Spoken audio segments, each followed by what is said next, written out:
Assalamualaikum warahmatullahi wabarakatuh. Nama diberi Abu Bakar bin Zulkifli. Nombor matriks 079935. Hari ini nak berkongsi sedikit tentang tajuk di dalam buku Muzaqarah Al-Mantiq yang bertajuk Al-Dilalah. Sebelum tu kita kena pasti tahu kan yang Al-Dilalah ni apa? Al-Dilalah ni adalah penunjukan sesuatu kepada sesuatu yang lain atau pengertian lain. Dilalah ni juga kita boleh cakap tentang memahami sesuatu dari sesuatu yang lain. Jadi adilalah terbagi kepada dua. Adilalah lafziyah dengan dilalah ghairul lafziyah. Adilalah lafziyah ni penunjukan atau kata yang mempunyai suara ataupun mempunyai bunyi. Dan adilalah ghairul lafziyah ni pula adalah penunjukan atau suatu kata yang tiada suara dan tiada bunyi. Okey, jadi adilalah lafziyah ni terbagi kepada tiga. Adilalah lafziyah tabi'iyah, adilalah lafziyah aqliyah, adilalah lafziyah wad'iyah. Adilalah lafziyah tabi'iyah adalah penunjukan suatu kata yang menjadi alami kepada manusia. Senang mudah kita boleh faham, kebiasaan manusia selalu lakukan. Contohnya bunyi au menunjukkan seseorang tu sakit, ataupun bunyi menangis menunjukkan seseorang tu sedang bersedih. Yang kedua adalah adilalah lafziyah akliyah, iaitu penunjuk atau kata yang dibentuk oleh fikiran akal kita yang rasional ni.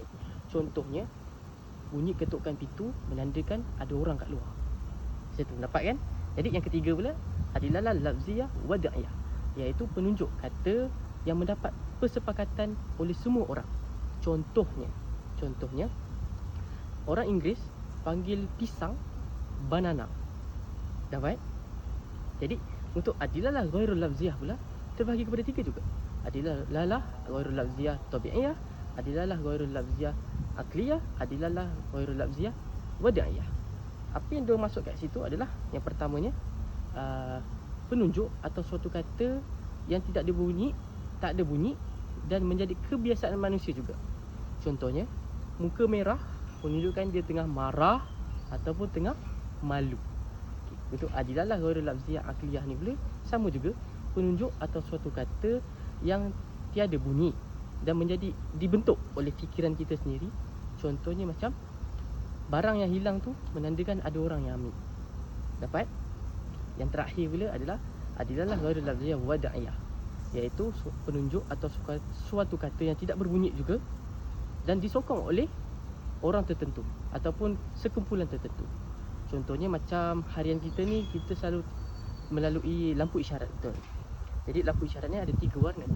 Warna merah menandakan kita kena berhenti, warna kuning menandakan kita bersedia untuk berhenti, dan warna hijau berjalan jika selamat.